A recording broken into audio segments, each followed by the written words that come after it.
Сильные морозы в Восточно-Казахстанской области могут стать причиной подтопления населенных пунктов. На водоемах начался процесс образования ледового покрова, сопровождающийся шугоходом. Из-за этого может подняться уровень воды. Чтобы избежать ЧП, спасатели проводят взрывные работы на реках региона.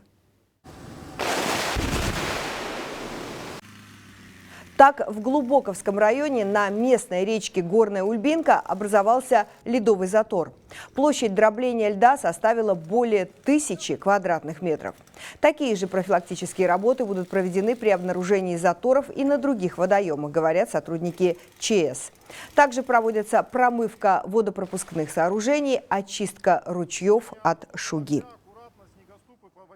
В связи с понижением температурного фона на территории области местными исполнительными органами совместно со спасателем проводится ряд профилактических мероприятий, направленных на недопущение и предотвращение возникновения заторов на реках и ручьях области, и также предупреждение чрезвычайных ситуаций.